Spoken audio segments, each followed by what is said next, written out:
માહિતી મળતા એ ક્લિનિકલ ટ્રાયલમાં લોકો સાથે છેતરપિંડી થઈ છે તે માહિતી મળતા હવે આરોગ્ય વિભાગ જે છે તે દોડતું થયું છે। એમસીના આરોગ્ય અધિકારી જે છે તેમણે કહ્યું છે કે આવી અલગ અલગ ફરિયાદો મળી છે અને કેટલાક રિપોર્ટ પણ મળી આવ્યા છે, જેને લઈને હવે કાર્યવાહી જે છે તે હાથ ધરવામાં આવશે। ક્લિનિકલ ટ્રાયલમાં લોકો સાથે છેતરપિંડીના આક્ષેપ થયા। ટ્રાયલ પહેલા સંમતિ પત્રક ભરાવવામાં આવે છે તેવું પણ કહેવામાં આવ્યું। આ ઉપરાંત પેપરમાં તમામ માહિતી લખવામાં આવે છે, માહિતીના આધારે તેમની પર ટ્રાયલ થાય છે। અભણ લોકોને પણ યોગ્ય માહિતી અપાય છે તેવું કહેવામાં આવ્યું।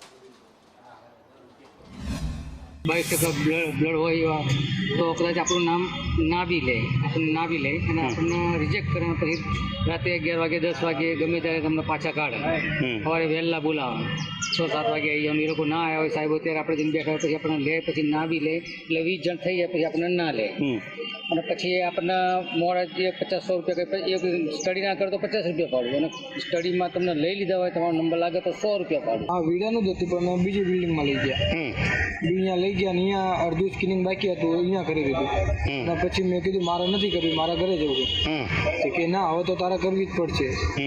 મેં કીધું ના મારે નથી કરવી, તો કે રે કે તારું રિઝલ્ટ આવવા દે, પાસનું આવે કે ન પાસનું આવે પછી તને જવા દેશું।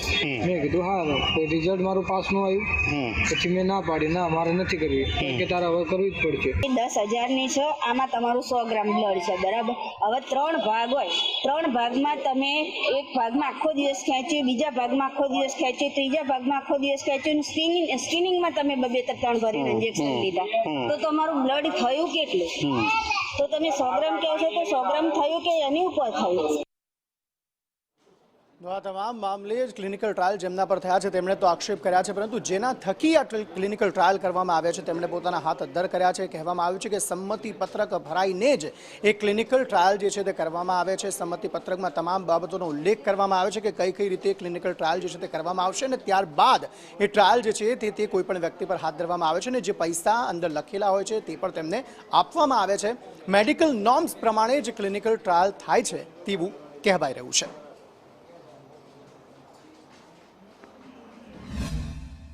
ક્રાઇમ બ્રાન્ચમાં એક અરજી થાય છે વિદા ક્લિનિકલ રિસર્ચ અને લામડા રિસર્ચ લિમિટેડ છે તેની સામે, અને તેમાં કેટલાક ગંભીર આક્ષેપો કરવામાં આવ્યા હતા, અને ક્રાઇમ બ્રાન્ચ દ્વારા આ તપાસ કરવામાં આવી હતી।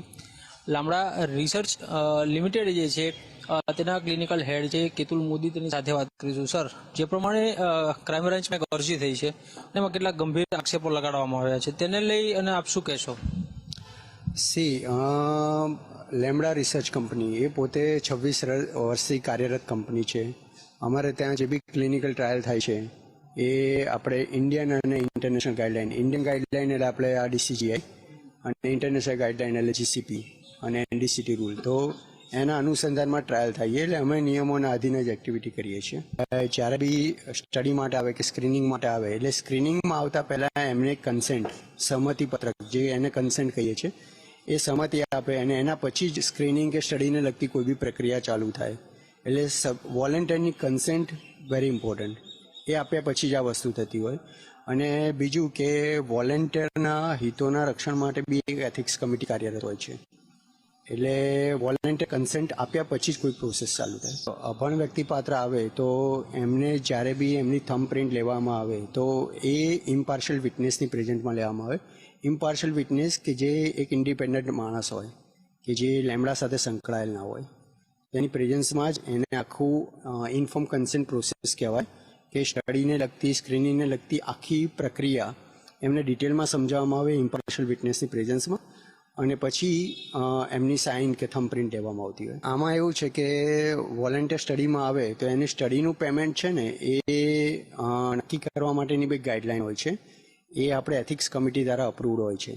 તો એ ગાઈડલાઇન અને એ જે અપ્રુવલ થયું હોય એ પેમેન્ટ એમને જે ICFની કોપી આપીએ એમાં બી હોય, એટલે એ પેમેન્ટ એમને આપવા માટે અમે બંધાયેલા છીએ, અને એમને પૂરેપૂરું પેમેન્ટ મળતું હોય।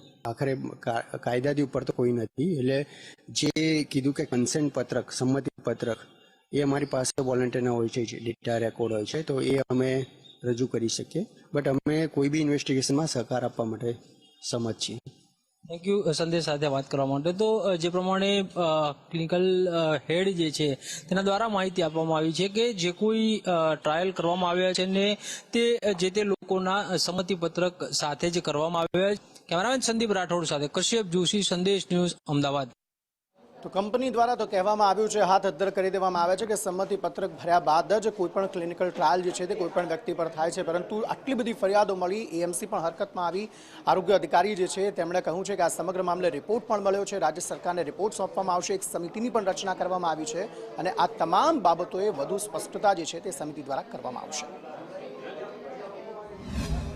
બે પ્રાઇવેટ રિસર્ચ લેબોરેટરીના રિપોર્ટ અત્યારે પ્રાપ્ત થયા છે, જેની અંદર રિપોર્ટમાં જણાવ્યા પ્રમાણે જે કોઈ દર્દી છે કે જે કોઈ જે ટ્રાયલમાં ભાગ લીધેલો છે તે તમામ લોકો દ્વારા બળજબરીપૂર્વક રેકોર્ડિંગ કરવામાં આવેલું છે, તેઓને ટ્રાયલમાં પૂરી કાળજી નથી રાખવામાં આવતી, તેમજ અન્ય રજૂઆત કરવામાં આવેલી છે. તે પ્રકારનો રિપોર્ટ અત્યારે સબમિટ થયો છે.